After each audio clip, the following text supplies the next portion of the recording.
नमस्कार दोस्तों, मैं डॉक्टर एच.एस. पालीवाल अपने YouTube channel Ayurveda on tips पर आपका हार्दिक स्वागत और अभिनंदन करता हूं। आज हम सुश्रुत संहिता के सूत्र स्थान के 25वें अध्याय अष्टविंशक्रम विधि के बारे में पढ़ने वाले हैं। इस अध्याय के अंदर हम जो छेदन, वेदन आदि साध्य जो व्याधियां हैं उनके बारे में पढ़ेंगे।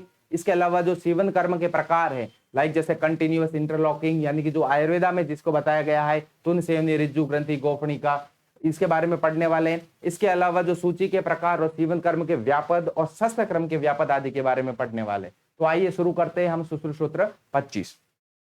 जैसा कि हम जानते हैं कि जो शस्त्र क्रम है वो आचार्य सुश्रुत ने कितने बताए कि शस्त्र क्रम आचार्य सुश्रुत ने, जैसा कि नाम से स्पष्ट है कि आचार्य सुश्रुत ने 8 बताए हैं। कितने बताए? 8 बताए। अगर मैं यहीं पर बात आचार्य चरक के अनुसार करूं तो कितने बताए कि 6 बताए हैं। और अष्टांग हृदय की बात करूं तो अष्टांग हृदय ने 13 बताए हैं। और अगर अष्टांग संग्रह की बात करूं तो अष्टांग संग्रह ने कितने बताए कि 12 बताए। इंपॉर्टेंट है, ध्यान रखना।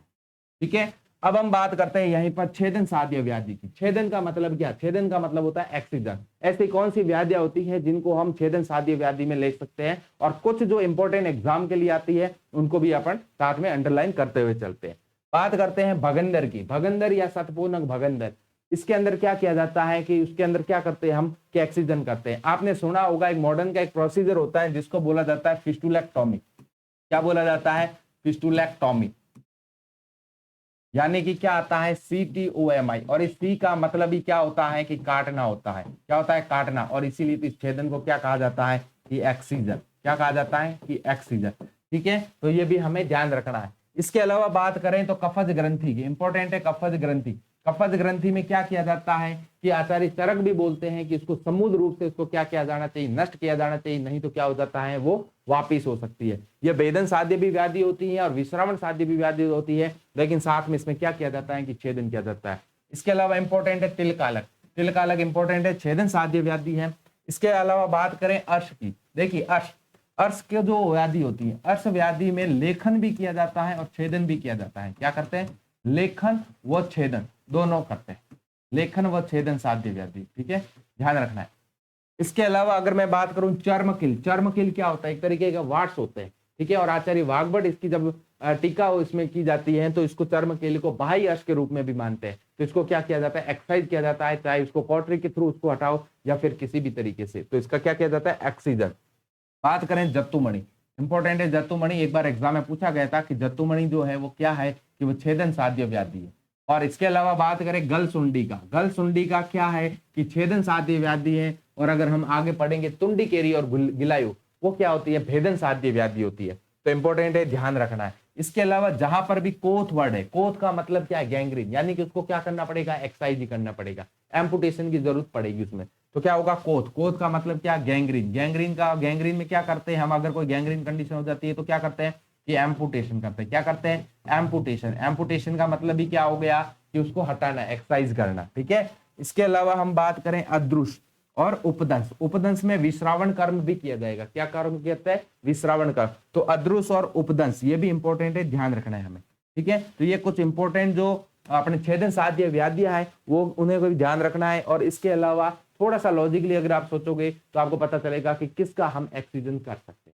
अब बात करते हैं हम भेदन साध्य व्याधि की।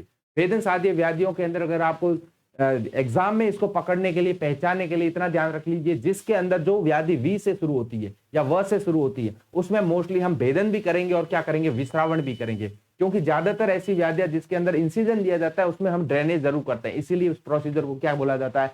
IND बोला जाता है, जिसके अंदर फ्लूइड कलेक्शन होगा। अब देखिए भेदन साध्य व्याधि। भेदन का मतलब भी क्या? इंसिजन। अब देखिए किसमें? विद्रदी। हम जानते हैं कि विद्रदी में IND किया जाता है, इंसिजन के साथ में ड्रेनेज, यानी कि विश्रावण साध्य व्याधि भी होगी। ठीक है, सभी प्रकार की ग्रंथियां। ठीक है, इसके अलावा बात करें तो ये देखिए क्या क्या हो गया। एक तो हो गया इसके अंदर विद्रदी, व से शुरू होने वाली। एक हो गई विसर्प, एक हो गया विदारिका, एक हो गया व्रंद। ये सब क्या है? भेदन साध्य व्याधि है। बात करते हैं नेक्स्ट बात करते हैं प्रमेह पीड़िका की। हमने पढ़ा था कि जो प्रमेही जो व्रण होते हैं वो कैसे होते हैं? याप्य होते हैं, लेकिन मधुमेही जो व्रण होते हैं वो कैसे होते हैं? कृच साध्य होते हैं। इसमें क्या होता है? क्लेद होता है। और मॉडर्न से बात करें, इसको कोरिलेट करें तो कार्बंकल से किया जाता है। इसके अंदर हम क्या करते हैं, इसको इंसिजन देके ड्रेन करते हैं। बात करते हैं शोफ की। तो हमने व्रण शोफ की जो अवस्थाएं पढ़ी थी कि पक्व अवस्था में इसमें क्या किया जाता है कि IND की जाती है, यानी कि इंसिजन और ड्रेनेज दोनों किया जाएगा।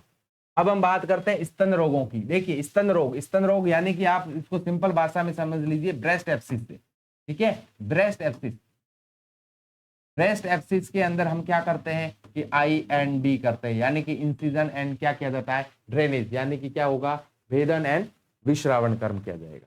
इसके अलावा अगर हम बात करें कुंभिक और अनुशयी इंपॉर्टेंट है, वेरी वेरी इंपॉर्टेंट। कई बार एग्जाम में क्वेश्चन पूछा गया है कि कुंभिक और अनुशयी जो होते हैं वो क्या होते हैं कि भेदन साध्य व्याधि होती है। और अगर हम यहीं पे बात करें नाड़ी व्रण की, तो नाड़ी व्रण क्या है, भेदन साध्य व्याधि है।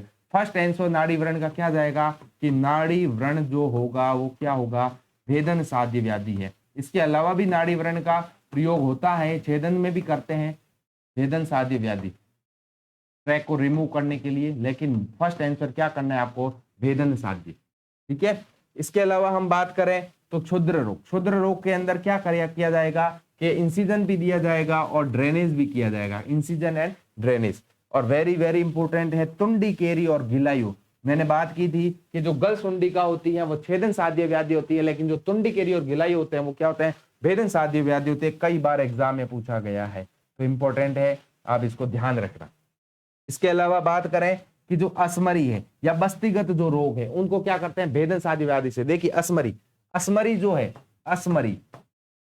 असमरी में भेदन भी करते हैं और क्या करते हैं, भेदन और क्या करते हैं, भेदन के बाद में आहरण, उसको बाहर भी तो निकालना है ना, तो भेदन और आहरण साध्य व्याधि कौन सी, असमरी, चाहे वो शर्करा हो या कुछ भी हो, उसमें क्या करेंगे, भेदन भी करेंगे और आहरण भी करेंगे। लेकिन अगर दंत शर्करा इस तरीके की कोई शर्करा है तो उसको क्या किया जाता है, आहरण किया जाता है, एक्सट्रैक्शन किया जाता है, उसको बाहर निकाला जाता है, ठीक है। इसके अलावा जो भी मेदोज रोग है वो क्या होते हैं, भेदन साध्य व्याधि होती है, इंपॉर्टेंट है, ध्यान रखना।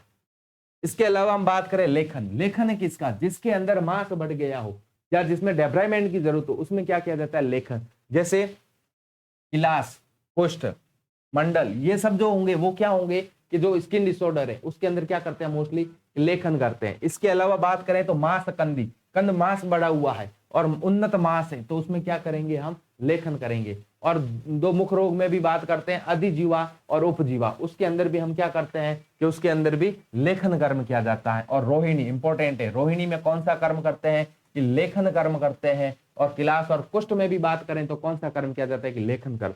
अब यहीं पर बात करते हैं अर्श की। देखिए मैंने बात की थी कि अर्श में लेखन साध्य व्याधि भी होती है और छेदन साध्य भी व्याधि होती है, तो इंपॉर्टेंट ध्यान रखना। अब बात करते हैं हम नेक्स्ट वेदन का मतलब क्या कि पंचर, क्या करना होता है, पंचर। और पंचर किसका करते हैं, देखिए पंचर उसका किया जाता है जिसके अंदर फ्लूइड का कलेक्शन हो। फ्लूइड कलेक्शन किसमें मिल रहा है, देखिए मूत्र वृद्धि और दाकोदर, एक तो है मूत्र वृद्धि और एक है दाकोदर। मूत्र वृद्धि का मतलब क्या, मूत्र वृद्धि का मतलब हो गया हाइड्रोसील। हाइड्रोसील क्या होता है, ट्यूनिका वेजाइनैलिस के अंदर क्या हो जाता है, फ्लूइड का कलेक्शन हो जाता है, तो उसको क्या बोला जाता है, मूत्र वृद्धि, यानी कि स्क्रोटम फूल जाता है। तभी हम क्या करते हैं, उस फ्लूइड को ड्रेन किया जाता है, तो उसको इसके लिए क्या वर्ड यूज किया जाता है कि वेदन। तो ड्रेन करने के लिए सबसे पहले हम क्या करते हैं, पंचर करते हैं, यानी कि टैपिंग की जाती है। और अगर इसका कंप्लीट प्रोसीजर की बात करें तो इसके लिए एक अलग से प्रोसीजर होता है जिसमें जो सैक होता है उसको इवर्जन किया जाता है, उसको बोला जाता है जैबुलेज प्रोसीजर, ठीक है। और इसके अलावा बात करें दाकोदर भी क्या होता है, एसाइटिस में क्या होता है, जो पेरिटोनियल कैविटी होती है उस पेरिटोनियल कैविटी में फ्लूइड का कलेक्शन हो जाता है, तब क्या करते हैं, ये टैपिंग की जाती है, ठीक है। आचार्य सुश्रुत ने भी टैपिंग बताई है। तो मूत्रवर्ती और दाकोदर में क्या करेंगे, वेदन कर्म। अब हम बात करते हैं ऐसन की। ऐसन का मतलब क्या कि प्रॉबिंग करना। प्रॉबिंग किसमें करेंगे, जो खोखले वर्ण होंगे, उन्मार्गी वर्ण होंगे या शल्युक्त वर्ण होंगे, उसमें क्या करेंगे, उस मार्ग का पता लगाने के लिए हम क्या करते हैं कि प्रॉबिंग करते हैं, ठीक है। तो देखिए सशल्य व्रण, नाड़ी व्रण, सशल्य व्रण और उन्मार्गी व्रण, इसके अंदर क्या किया जाता है कि प्रॉबिंग की जाती है। क्या की जाती है, प्रॉबिंग। और नाड़ी व्रण में और क्या किया जाता है कि नाड़ी व्रण में भेदन भी किया जाता है। अब हम बात करते हैं आहरण की। आहरण किसका करेंगे, जो जमा हुआ है, किसका, जैसे दंत शर्करा, दांत को बाहर निकालना है, दांत के अंदर कोई शर्करा जमी उसको बाहर निकालना है, कर्ण के अंदर कोई वैक्स जमा हुआ है तो उसको बाहर निकालना है, तो ये सब का क्या करना होता है, बाहर निकालना है, एक्सट्रैक्शन करना है, तो उसको क्या बोला जाता है, आहरण कर। तो आप समझ सकते हो शर्करा है, दंत कर्णमल है, ये सब। और असमरी के बारे में हमने पहले ही बात कर चुके हैं कि असमरी जो होती है वो भेदन साध्य व्याधि भी होती है और क्या होती है, ये आहरण साध्य व्याधि भी होती है। ठीक है, इंपॉर्टेंट है मूड गर्भ। मूड गर्भ क्या, आचार्य चरक ने मूड गर्भ को आहरण में अग्र बताया। क्या बताया, आहरण में अग्र। इंपॉर्टेंट है, ध्यान रखना है। इसके अलावा बात करें तो वर्चस्व निचितम गुदे, ये मोस्टली ओल्ड एज में देखने को मिलता है। जब पेशेंट को सीवियर कॉन्स्टिपेशन होता है, उसकी जो इंटेस्टाइन होती है वो ड्राई होती है, और जब स्टूल पास नहीं कर पाता है तो क्या किया जाता है, एक्सट्रैक्शन, यानी कि क्या किया जाता है कि आहरण किया जाता है। ठीक है, तो इसको मैं समझने के लिए लिख सकता हूं कि सीवियर कॉन्स्टिपेशन, और मोस्टली किसमें मिलता है, ओल्ड एज में मिलता है, क्योंकि ओल्ड एज में स्वाभाविक रूप से वात का प्रकोप ज्यादा होता है और जो हमारी इंटेस्टाइन होती है वो ड्राई होती है। ठीक है, इसलिए ओल्ड एज के अंदर कायम चूर्ण या इस तरीके के प्रयोग का नहीं करना चाहिए, क्योंकि हमारी ऑलरेडी इंटेस्टाइन ड्राई होती है, और अगर आपने सनाई या चूर्ण का प्रयोग किया तो और ड्राई होगा। अगर जरूरत पड़े तो आपको एरिन स्नेह का प्रयोग करना चाहिए लुब्रिकेशन के तौर पर, ताकि इंटेस्टाइन जो है वो लुब्रिकेट रहे। अब बात करते हैं श्रावण साध्य। श्रावण का मतलब क्या, ड्रेनेज। क्या करते हैं हम, ड्रेनेज। ड्रेनेज किस में करेंगे, जिसके अंदर मोस्टली हमने इंसिजन दिया, जैसे विद्रदी। विद्रदी में क्या किया था, IND। इसके अलावा देखिए कुष्ठ के अलावा जहां पर ये सोफ है, IND। इंपॉर्टेंट, ध्यान रखना, वेरी वेरी इंपॉर्टेंट है। कर्णपालिगत रोग और स्लीपपद। कर्णपालिगत एवं स्लीपपद जो होते हैं वो क्या होता है, विश्रावण साध्य होते हैं। क्या होते हैं, विश्रावण साध्य व्याधि होती है। इंपॉर्टेंट है, ध्यान रखना।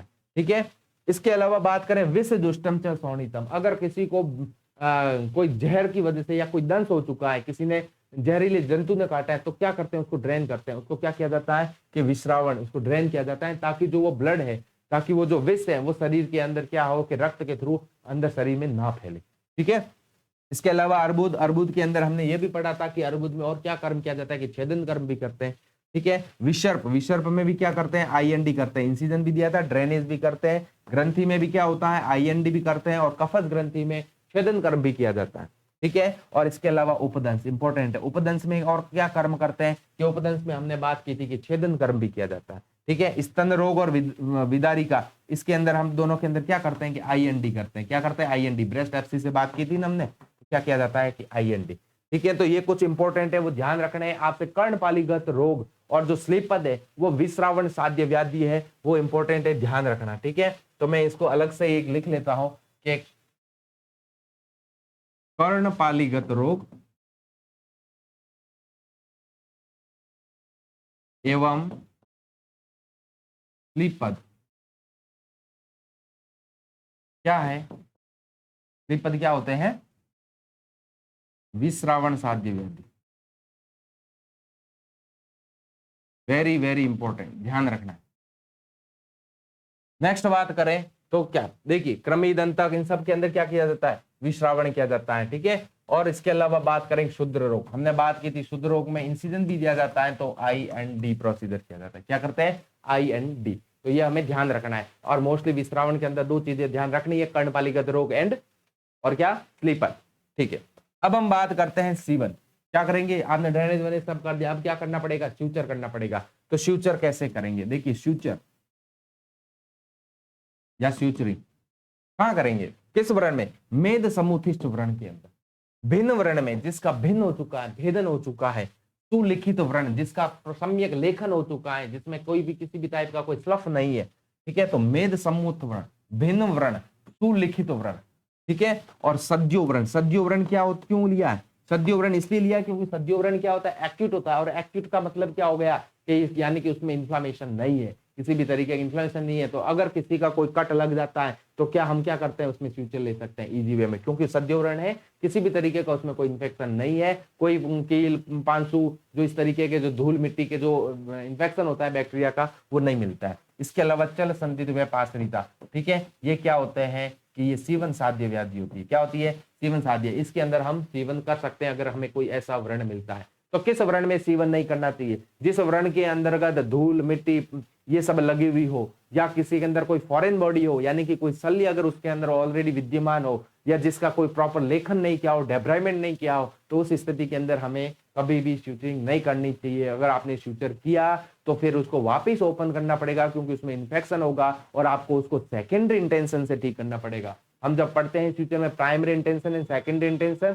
तो उसको फिर हम कैसे करेंगे, सेकेंडरी इंटेंशन से ठीक करना पड़ेगा अगर आपने फ्यूचर लिया तो, इसलिए उसको ओपन होने की तरह ट्रीट कीजिए। ये है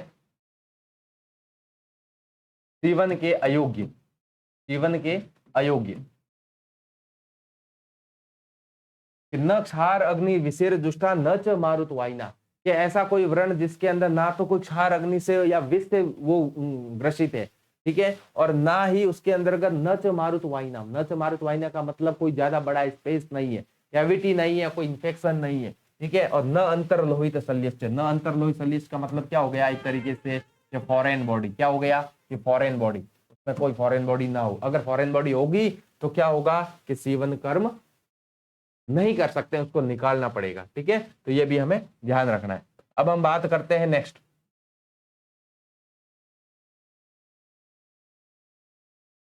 अब हम बात करते हैं कि आचार्य सुश्रुत ने जो सीवन के प्रकार बताए, क्या बताए हैं, सीवन के प्रकार, सीवन के प्रकार कितने बताए, तो हम बात करेंगे कि आचार्य सुश्रुत ने सीवन के 4 प्रकार बताए, कितने बताए, 4 प्रकार। देखिए आचार्य बोलते हैं कि जब व्रण सही है, अब आपको क्या करना है, उसका फ्यूचर लेना है, फ्यूचर लेना है, यानी कि अगर उसमें किसी भी तरीके का कोई भी इंफेक्शन नहीं है, हेल्दी हुंडे, तो क्या करोगे कि फ्यूचर लोगे, तो फ्यूचर लेने के लिए क्या करोगे, उसके जो व्रण है या जो स्किन है उसको क्या करोगे, किनारों को उठाओगे, और किनारों को उठाते हुए क्या करना है, अपने को फ्यूचर लेना है। अब देखिए देखो बताता हूँ, व्रणम समुत्पन्नम स्थापित्वा यथा स्थितम, प्रॉपर अप्रोक्सीमेशन के साथ में क्या करना है, हमें फ्यूचर लेना है। और फ्यूचर के क्या क्या उन्होंने जो फ्यूचर के टाइप बताए, सूक्ष्मेन सूत्रेण वल्केन असमंतक क्षण सोम सूत्राभ्याम स्नायु बालिन वापुन, ये क्या है, ये सीवन के द्रव्य है, क्या है, सीवन के द्रव्य, जिससे सीवन कर्म पुराने समय में किया जाता था, इनसे क्या करते थे, सेवन करते थे। और आजकल बात करें तो क्या है, एक होता है एब्जॉर्बेबल फ्यूचर,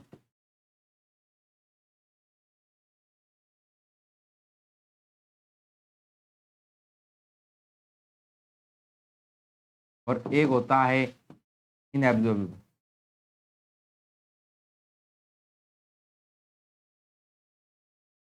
एब्जॉर्बेबल के लिए एग्जाम्पल के तौर पे आप याद रख सकते हो वाइक्रेट, और इसके अंतर्गत आप एथिलॉन या फिर सिल्क या फिर प्रोलिन, ठीक है, वो ध्यान रख सकते हो, वो हमें ध्यान रखना है। अब देखिए इसके अलावा आचार्य ने 4 प्रकार बताए, कौन से, एक है वैली तक, क्या है, वैली तक, वैली तक का मतलब क्या, देखिए वैली तक कैसा होता है, वैली तक होता है कंटिन्यूअस फ्यूचर, क्या होता है, कंटिन्यूअस फ्यूचर की श्रेणी में ले सकते हैं, वैली तक बराबर क्या हो गया, कंटिन्यूअस। कंटिन्यूअस भी 2 टाइप का होता है, एक होता है सिंपल कंटिन्यूअस, एक होता है इंटरलॉकिंग कंटिन्यूअस। उसके अलावा दूसरा फ्यूचर क्या बताया है, वैली तक गोफणिका, क्या बताया है, गोफणिका, गोफणिका को मैट्रस फ्यूचर ले सकते हैं अपन, क्या मान सकते हैं, मैट्रस।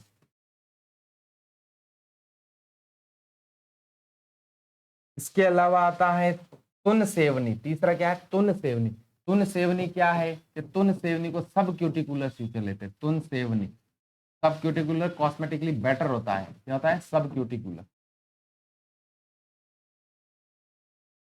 इसके अलावा बात करते हैं रिजु ग्रंथि, चौथा क्या है, रिजु ग्रंथि,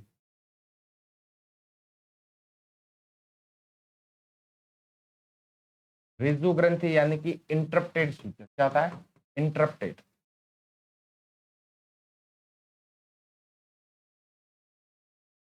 अब क्या होते हैं ये, देखिए इंटरप्टेड,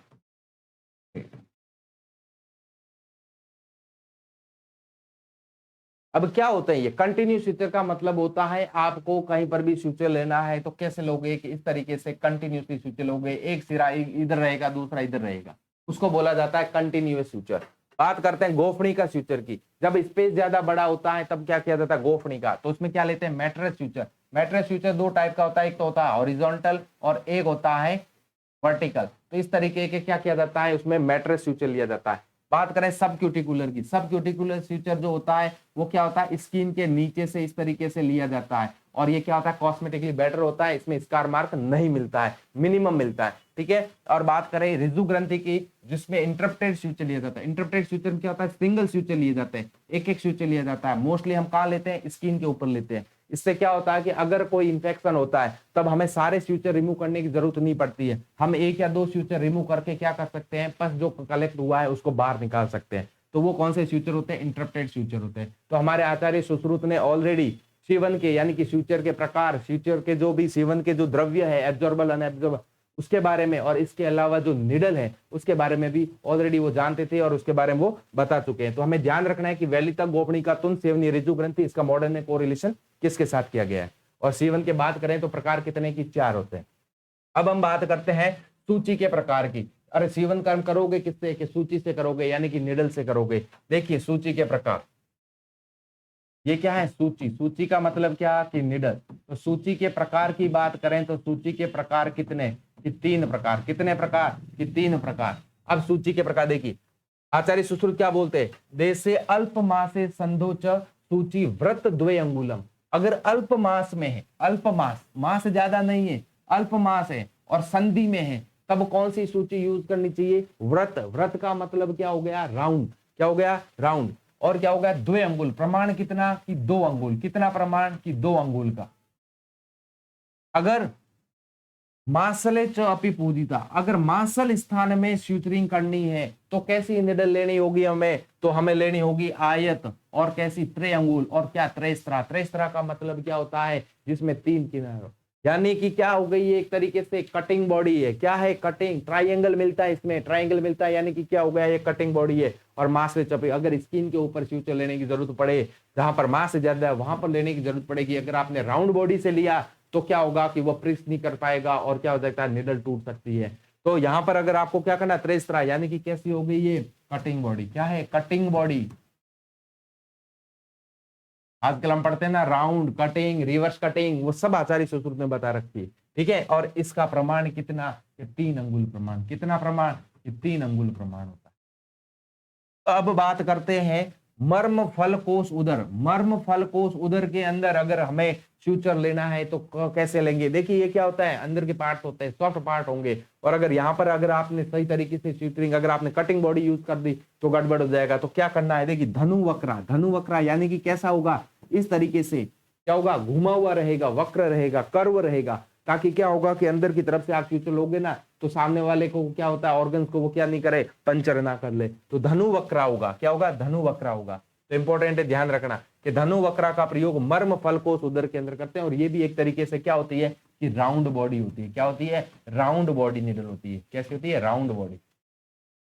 क्या, इस प्रकार 3 प्रकार के सूची का वर्णन किया है। इंपॉर्टेंट है, एग्जाम में क्वेश्चन आता है। 3 प्रकार के सूची का वर्णन किया है। और इनका जो अग्रभाग होगा वो कैसा होगा, मालती पुष्प वृंताग्र परिमंडल के। कैसा होगा, मालती पुष्प वृंताग्र के बराबर होगा। ठीक है। तो ये हमें ध्यान रखना है कि जो निडल के प्रकार जो हम जो पढ़ते हैं, कटिंग बॉडी, रिवर्स कटिंग, ये जो दूसरा क्या बोलते हैं, राउंड बॉडी, और इसके अलावा curve, half curve and straight, वो आचार्य सुश्रुत ऑलरेडी बता चुके हैं। अब बात करते हैं हम सीवन के व्यापद की। सीवन के व्यापद कितने, अगर मैं बात करूं सीवन के व्यापद की, तो सीवन के व्यापद कितने, तो सीवन के 2 व्यापद होते हैं। कितने व्यापद है, 2 व्यापद। कैसे, देखिए अगर आपने सीवन कर्म किया और ये स्किन है, मान लीजिए ये स्किन है, ठीक है, ये स्किन है, और आपने सीवन कर्म किया और आपने दूर सीवन कर्म किया, मतलब इसके जो एज है, एज के पास नहीं करते हुए क्या किया, दूर दूर किया। और अगर आप यहां पर सीवन कर्म करते हो, यहां सीवन कर्म करते हो, तो उससे क्या हो सकता है कि टेंशन ज्यादा होगा। जब आप उसमें नोट लगाओगे तो क्या होगा, टेंशन ज्यादा मिलेगा। टेंशन ज्यादा मिलेगा यानी कि क्या होगा, टेंशन ज्यादा होगा यानी कि तनाव ज्यादा होगा, यानी कि क्या होगा, कि पीड़ा होगी। क्या होगी, पीड़ा उत्पन्न होगी। किसमें, जब आपने दूर फ्यूचर किया। क्या किया, दूर किया। तो एक तो इसका व्यापद क्या हो गया, न अति दूरे निकृष्टे वा सूची कर्मणि प्रार्थना दुराद रुजो। दूर से क्या हो गया, रुजा हो गई। क्या हुई, रुजा। एक तो व्यापद क्या हुआ, दूर। 2 व्यापद होते हैं, एक तो दूर और एक लिख लो आप सिंपल भाषा में समझने के लिए, समीप। समीप कैसे, देखिए समीप से क्या होगा, अगर ये स्किन है और आपने पास पास में लिए, पास पास में मतलब अगर आपने इस एज की मार्जिन को कुछ छोड़ा नहीं है और डायरेक्ट उसकी मार्जिन के ऊपर से बिल्कुल लिया है यहीं से, और इस तरीके से अगर आपने फ्यूचर किए हैं, ये इस तरीके से अगर आपने फ्यूचर लिए हैं, तो उससे क्या होगा, देखिए इससे क्या होगा, इससे क्या होगा कि जो मार्जिन है वो क्या हो जाएगी, कट जाएगी। क्या हो जाएगी, कट जाएगी। तो उससे क्या हो जाएगा, अगर आपने ज्यादा पास में फ्यूचर लिए तो क्या हो जाएगा, अवलुंचन हो जाएगा। क्या हो जाएगा, अवलुंचन होगा। कब होगा अवलुंचन? कि जब आपने समीप यानी कि पास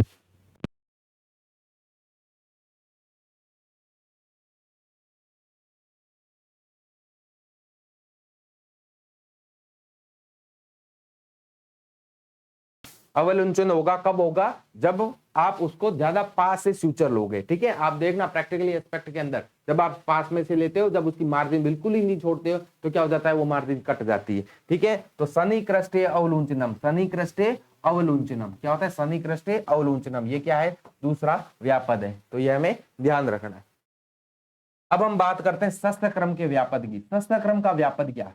कि आपको, अगर आप एक अच्छे सर्जन हो और आपको बोला है कि आपको सर्जरी करनी है, तो आपको इंसिजन कहाँ देना है, किस तरीके से देना है, आप जानते हो। लेकिन अगर आपने सिर्फ देखा है, यूट्यूब देखा और आप बोलते हो कि नहीं मैं कर सकता हूं, और अगर आपने वहां पर इंसिजन दिया या कोई भी शस्त्र क्रम किया, तो उससे क्या हो सकता है? व्यापद उत्पन्न हो सकते हैं। तो शस्त्र क्रम के व्यापद कितने? तो 4 व्यापद होते हैं। कितने व्यापद? 4।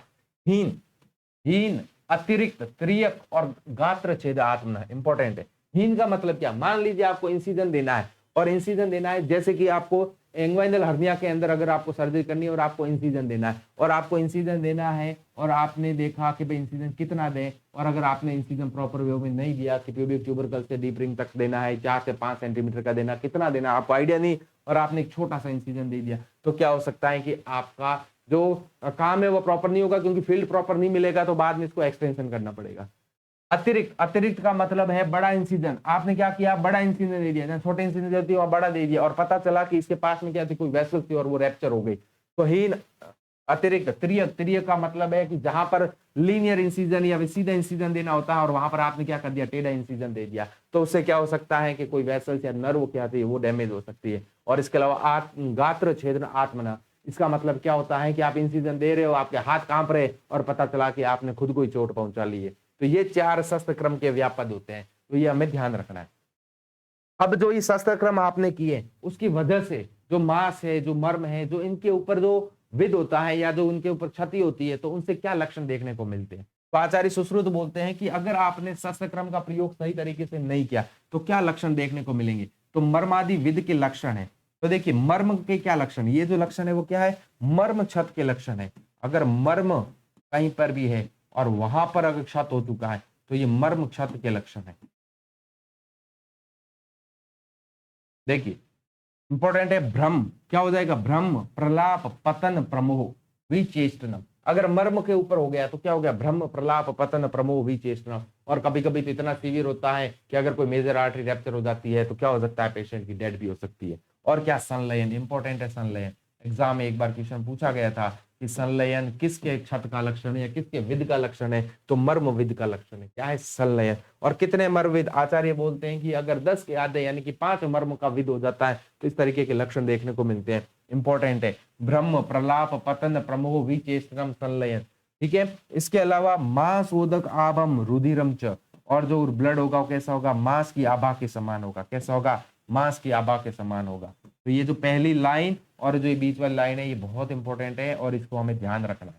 ठीक है, और ऐसा करने से क्या होगा? सर्वे इंद्रिय अर्थ, कभी जो इंद्रिया होगी वो अपने अर्थ के, जो उनके जो अर्थ है उनको ग्रहण करने में क्या रह जाएगी? कि असमर्थ होगी, और उसकी वजह से क्या हो सकता है कि पेशेंट को डेथ भी हो सकती है अगर कोई मेजर आर्टरी रैप्चर हो गई। अब हम बात करते हैं सिराविद के लक्षण की। किसके लक्षण की? सिराविद, सिराविद यानी कि वेसल्स रैप्चर हो गई, वेन रैप्चर हो गई, तो सिराविद, सिराविद के लक्षण क्या? सुरेंद्र गोप प्रतिमम, सुरेंद्र गोप, सुरेंद्र गोप किसके लिए वर्ड यूज किया जाता है? इंद्र गोप, सुरेंद्र गोप। अगर इस तरीके के लाल वर्ण का क्या होता है? रक्त बाहर आता है, तो उसकी वजह से क्या होगी? करोति रोगान विविधान, विभिन्न प्रकार के रोग उत्पन्न होंगे। क्या होंगे? विभिन्न प्रकार के रोग उत्पन्न होंगे। अब बात करते हैं हम स्नायु विधि की। किसकी? स्नायु विधि। स्नायु विधि यानी कि लिगामेंट में इंजरी होगी तो क्या होगा? देखिए, लिगामेंट इंजरी होगी तो क्या होगा? कॉब्जियम। Important, very very important. कोई भी लिगामेंट है, पैर का लिगामेंट है या कहीं का भी लिगामेंट है, अगर वो इंजरी हो गया तो क्या होगा? कि जो आपकी जो नॉर्मल मूवमेंट है वो मूवमेंट क्या हो जाएगी? रेस्ट्रिक्ट हो जाएगी, और मूवमेंट नहीं होगी, और क्या हो जाता है? कॉब्जिया उत्पन्न हो जाता है। और क्या है? क्रिया स्व शक्ति स्तोमला रुजस्ट। इंपॉर्टेंट है, वेरी वेरी इंपॉर्टेंट। एक बार एग्जाम में क्वेश्चन पूछा गया था, इसके संदर्भ में आता है कि उसकी जो शक्ति है, जो उसके क्रिया करने की, उस ऑर्गन की, वो क्या हो जाती है? कम हो जाती है। और क्या हो जाता है? उसमें बहुत ज्यादा क्या होता है? पेन होता है, क्योंकि लिगामेंट इंजरी में क्या होता है? बहुत सीवियर पेन होता है। आगे जाके हम पढ़ेंगे, क्या पढ़ेंगे? कि इसके अंतर्गत जो होता है रुक कैसा होता है, सरंभ उग्र रुकचे, बहुत सीवियर पेन होता है लिगामेंट इंजरी के अंदर, ठीक है। इसके अलावा और क्या होता है, चिराद व्रणों, इंपॉर्टेंट है, आपने नोटिस किया होगा प्रैक्टिकल एस्पेक्ट में भी कि अगर कोई लिगामेंट इंजरी हुई है तो लिगामेंट इंजरी होगी तो क्या होगा कि उसका जो व्रण होगा वो क्या होता है, बहुत देर से हील होता है, यानी कि पेशेंट बहुत टाइम तक क्या होता है, तकलीफ में रहता है, ठीक है। अब बात करते हैं संधि विधि के लक्षणों की। तो क्या होगा, अगर जॉइंट में किसी भी तरीके का अगर कोई विध हो चुका है तो सबसे पहले क्या होगा, वहां का जो फ्लूइड होगा वो क्या होगा, बाहर आएगा, और क्या होगा, इन्फ्लामेटरी प्रोसेस शुरू होगा, यानी कि क्या हुआ, शोफ अतिवृद्धि, और क्या है, देखिए स्तुमुला रुजस्ट, और क्या होगा, रुजा उत्पन्न होगी, और ये यहाँ पर भी मिलता है, तो ये रुजस्ट ये किसमें मिलता है, संधि और इसके अंदर। और वेरी वेरी इंपॉर्टेंट, बल क्षय, क्या होगा, बल क्षय होगा, वेरी इंपॉर्टेंट, कई बार एग्जाम में पूछा गया है कि बल क्षय किसके विध का लक्षण है, तो हम किसके बात करेंगे, संधि विध के लक्षण की बात करते हैं, किसके, संधि विध।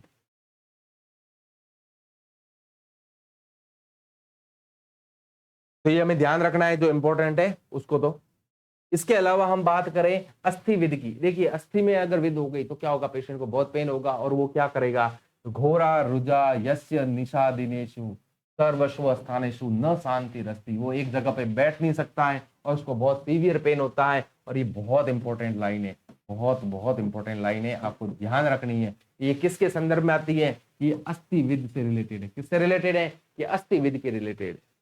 इसके अलावा बात करें मांस मर्म की, तो मांस मर्म के क्या लक्षण मिलते हैं, स्पर्शम न जानाती, नमनेस मिलेगा, क्या मिलेगा, नमनेस मिलेगा, स्पर्श का पता ही नहीं चलेगा अगर मांस में विध हो गया, और क्या, पांडु वर्णो। तो दो लक्षण जो इसके हैं वो इंपॉर्टेंट है, हमें ध्यान रखना है। एक तो स्पर्श का पता नहीं चलेगा, और एक जो उसका वर्ण हो जाएगा वो कैसा वर्ण हो जाएगा, कि पांडु वर्ण का हो जाएगा। इसलिए अगर कोई भी खाली यूट्यूब या बिना अभ्यास किए हुए, आचार्य सुश्रुत ने पहले बोला है योगाभ्यास अध्यास में कि अगर आपने उसके साधारण में किसी वस्तु पर अगर आपने अभ्यास नहीं किया है तो आप क्या कर सकते हो, किसी पेशेंट पर या बॉडी पर आप क्या कर सकते हो, कोई भी चिकित्सा कर्म करने के योग्य नहीं हो, क्योंकि अगर आपने ऐसा किया तो शस्त्र क्रम के व्यापक के तहत इस तरीके के कॉम्प्लिकेशन देखने को मिल सकते हैं। तो सबसे पहले हमें क्या करना होता है, कुछ ऐसे सिमुलेशन या मॉडल्स पर क्या करनी होती है, प्रैक्टिस करनी होती है किसी के सर्जन के ऑब्जर्वेशन के अंदर, उसके बाद ही हमें क्या करना होता है, कोई भी सर्जरी करनी होती है।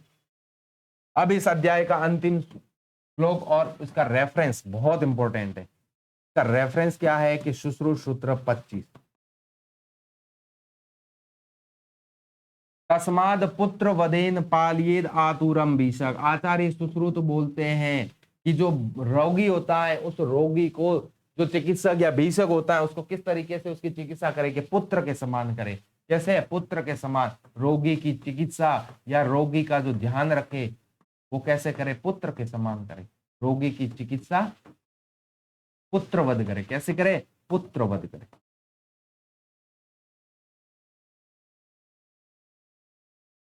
इंपॉर्टेंट है, इसका रेफरेंस बहुत इंपॉर्टेंट है। तो दोस्तों यहाँ पर हमारा शुश्रूषसूत्र जो 25 है अष्टविध शस्त्र क्रम अध्याय वो यहीं पर खत्म होता है। उम्मीद करता हूँ आपको समझ में आया होगा। आज के लिए इतना ही, मिलते हैं हम अपनी नेक्स्ट क्लास में। जय हिंद, जय भारत, जय आयुर्वेद।